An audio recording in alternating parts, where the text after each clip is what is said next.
Good to see you, Ethan. Good to see you too, Dan. And welcome. Glad you've joined us. Why does the Apostle Peter confess that Jesus is the Christ, the Son of God, in Matthew 16:16? Why is this confession of Jesus as the Son of God so important and special to Christianity? If we want to understand the faces of Jesus, we must first understand how Jesus is the Son of God. What does the Son of God mean? Well, first we need to remember that Jesus lived and died as a first century Palestinian Jew.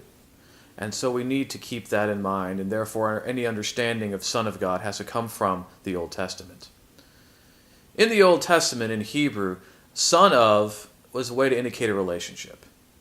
So the majority is the son of a father, and that was kind of what you see with names.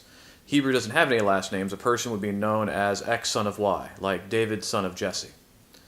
Also in Hebrew, you can have a son of 30 years is a 30-year-old. So you can have many different types of relationships shown from the son of somebody. When it comes to Son of God, the most important text is in Psalm 2 and in verse 7. I tell of the decree, Yahweh said to me, you are my son, today I have begotten you. In the original context, that's the statement of a king.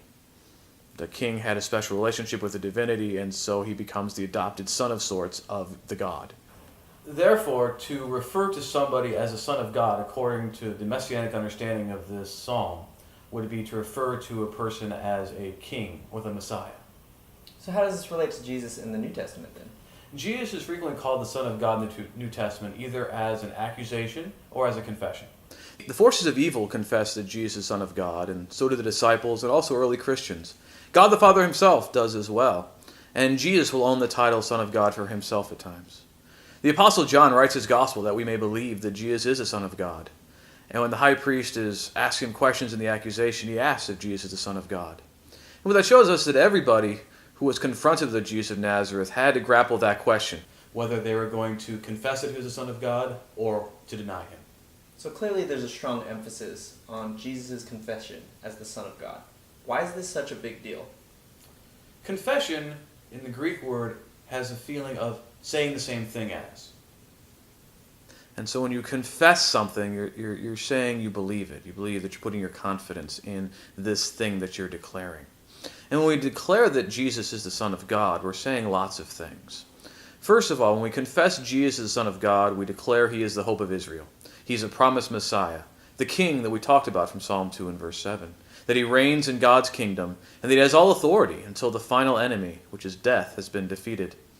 When we confess Jesus is the Son of God, we declare his incarnation, that he is born of the Holy Spirit in Mary, that he's God in the flesh, and he dwells among us. When we confess Jesus is the Son of God, we declare God's unity is not in person, but in relationship. There is Jesus, who is the Son of God, and therefore there's God the Father. And that in Jesus we have the ability to be part of God's family, to be adopted sons of the Father and brothers and sisters of Jesus and with one another. By confessing Jesus the Son of God, we declare Jesus is co-eternal with God, active in the creation, that all things were created in him, through him, and unto him, that all things continue to exist in him and through his sustaining power. By confessing Jesus, Son of God, we also declare that he is the embodiment of God, expressing all the divine characteristics, that through him we can understand the nature of God, and that if we want to be godly, we're going to have to be like Jesus. So when we confess that Jesus is the Son of God, we're actually saying quite a lot about God and Jesus and ourselves. So how should our view of Jesus be shaped by the status of Jesus as the Son of God? To understand Jesus, the Son of God, focuses our minds on his divinity and power. So often our view of Jesus is shaped by many of the pictures we have of him in our culture. A man with long hair, smooth, soft, bit, gentle, and mild. But we compare that view with Jesus as he revealed himself to John in Revelation chapter 1, where he's described as one like a son of man, but it's in terms of the Ancient of Days of Daniel 7. Somebody who's fearsome, with hair as white as snow, his eyes are a flaming fire, a voice as of the sound of many waters, with a two-edged sword coming out of his mouth. It's very unsurprising that John would fall down as though dead when seeing such a person. And so Jesus is the Son of God. We're not denying his humanity by saying that, but we have to remember he is God, the Lord, who's full of love and grace and mercy, but that he also upholds justice and righteousness. We must confess Jesus as the Son of God and then live out that confession. Thank you so much for all these thoughts you've given us today, Ethan. And thanks again for being with us for this conversation today. And please join us on March 2nd, 2014 at 10 a.m. as we further discuss Jesus as the Son of God, or visit us on our website at VeniceChurchOfChrist.org to learn more about this and much more. Have a great day.